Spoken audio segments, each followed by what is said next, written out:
welcome to another edition of Wade Watches. I'm Wade, and today I'm going to be reviewing Ghostbusters Frozen Empire, directed by Gil Kenan, and starring Paul Rudd, Carrie Coon, McKenna Grace, Finn Wolfhard, Kumail Nanjiani, Patton Oswalt, Celeste O'Connor, Logan Kim, and all of the OG Ghostbusters that we all know and love.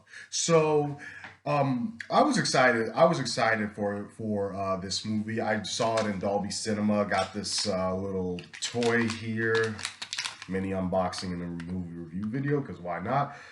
I guess it's like a Slimer, little Slimer pin. Neat. But anyway, I was excited to see this movie.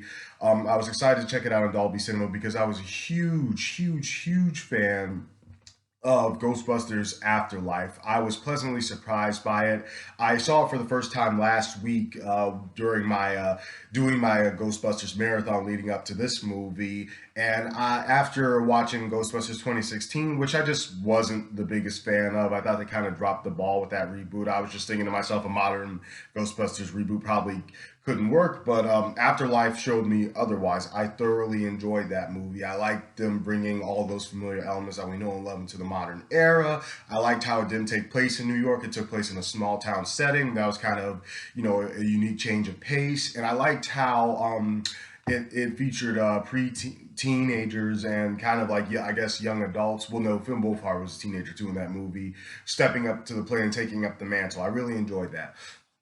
So I went into Frozen Empire thoroughly excited for more of the same. I like the new characters that were introduced, like spoilers for Afterlife. The Spangler family, his descendants, have now taken them up the mantle of the Ghostbusters, and they pretty much have rebooted in their universe the Ghostbusters business. And in Frozen Empire, they're back in New York City. Winston Zedmore has bought out the original firehouse, and they're working out of that. And they've even expanded operations, and they have other facilities. I won't get into too much. You know how I roll.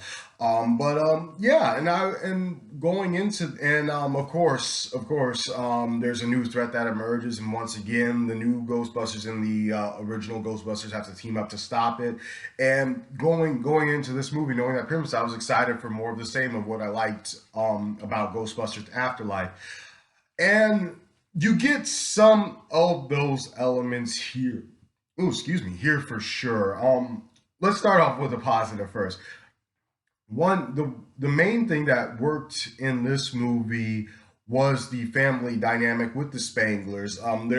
There's definitely some friction in the ranks because a character that that we all know from the original Ghostbusters movie is back, and he's kind of a cracking down on their operations because he holds a grudge, and he's not 110% wrong in his argument, but he's cracking down on operations, and that caused their operations, and that causes some friction within the Spangler family. That was actually kind of interesting to see when it focused on that. And also, it's always a pleasure. It's always a joy to see the OG Ghostbusters back on the big screen once again. I will never tire of those three just being in a movie, being in a movie together, and working off of each other, their chemistry. I love it. I love those guys.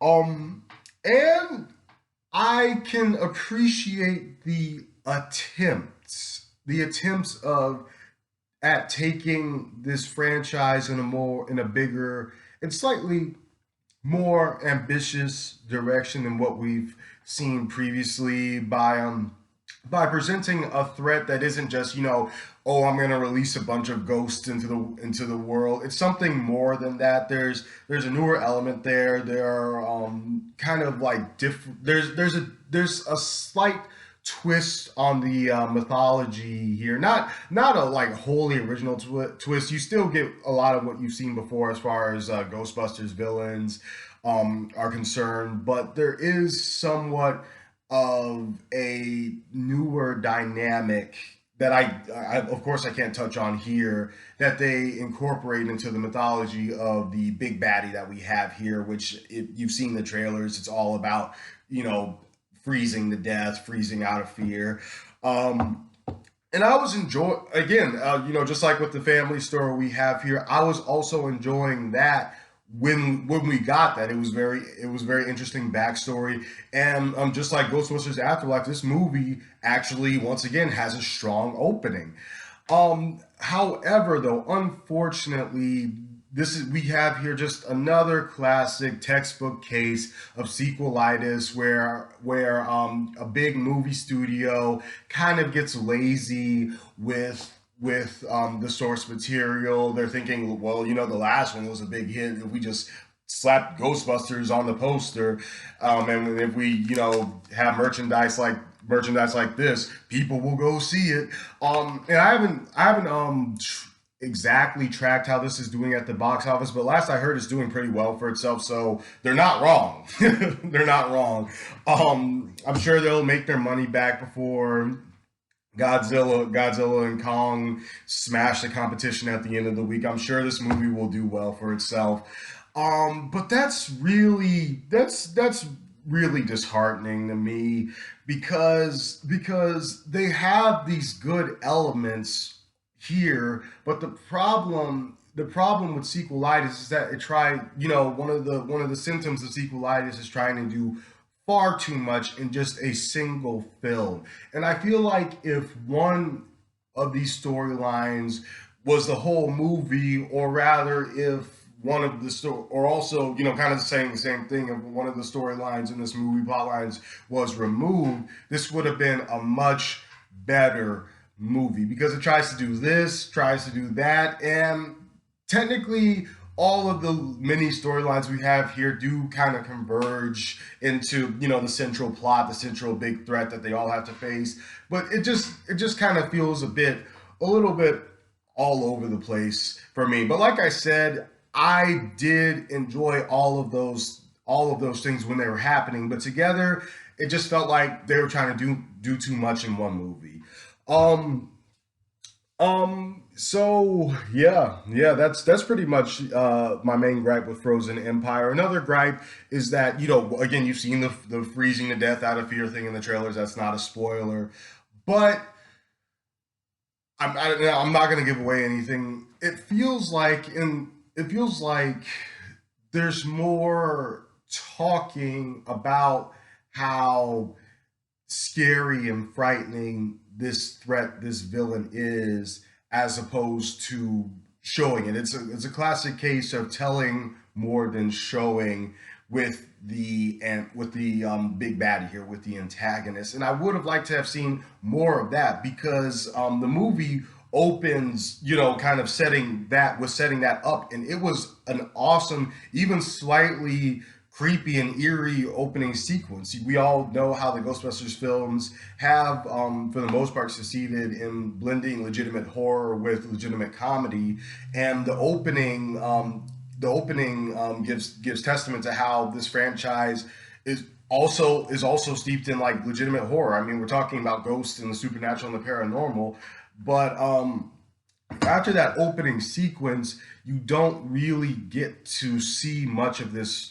big bad threat, or feel like how the stakes are real with this, how big the stakes are with this for a while. And that was a big bummer to me, because obviously they're showing all of that in the marketing. I mean, look at this. The Ghostbusters logo is frozen, but I felt like, at least for me, that really wasn't like one of the biggest stories in the movie.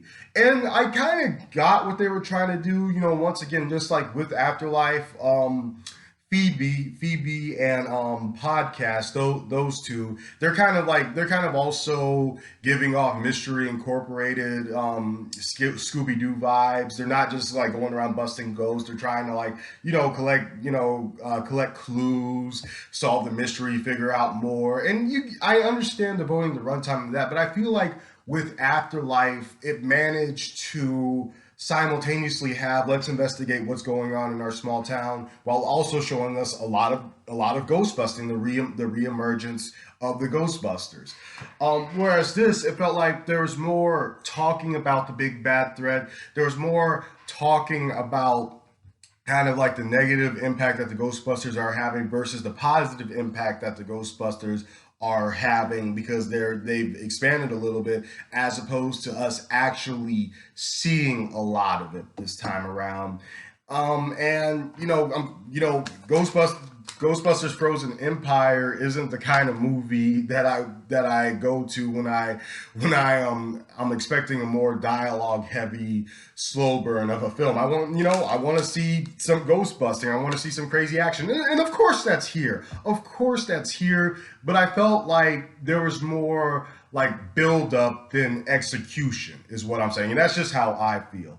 So that's about all I got to say about Ghostbusters Frozen Empire. A lukewarm sequel. It's not trash. I'm not gonna say it's vastly inferior to Afterlife and they totally dropped the ball and it's just a train wreck of a sequel that never should have been made.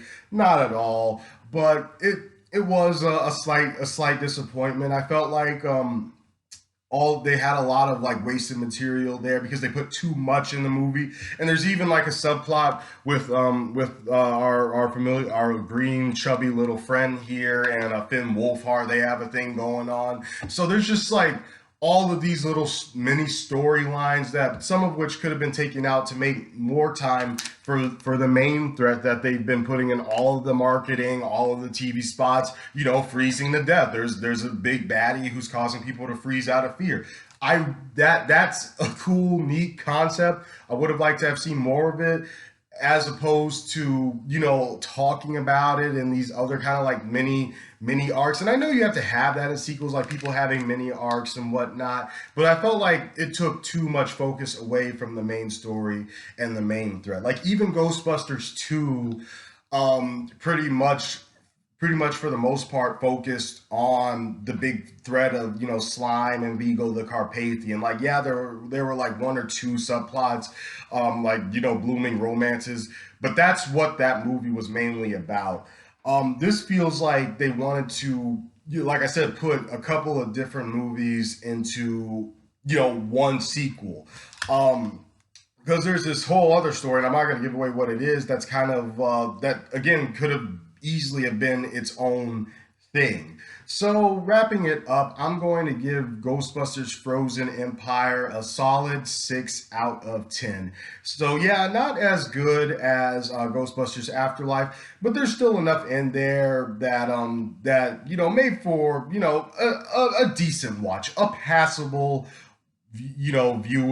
passable viewing at the theaters. I like the Spanglers. I like their characters. I like Paul Rudd in these movies. He's an enjoyable addition to this franchise. I like seeing the OG Ghostbusters once again back at it. I like seeing the visible joy on their faces. How they're back at it again. They're here again doing what they love the most, especially Dan Aykroyd. He sells it. Like his character sells the fact that this is his life, this is his passion, and there's even like a mini conflict with that when someone tells him like, hey, you're not as young as you once were. So I like seeing all of that back, and all of them together again. But I just feel like there wasn't enough focus on the big bad threat. It was kind of like disappointing to see that the title of the movie Frozen Empire didn't really feel like the central focus of the movie and didn't really feel like that was the most important thing in the movie. That's all I'm saying. So 6 out of 10 for Ghostbusters Frozen Empire. This has been another edition of Watches, and I will see you all next time. Peace. Thanks for watching.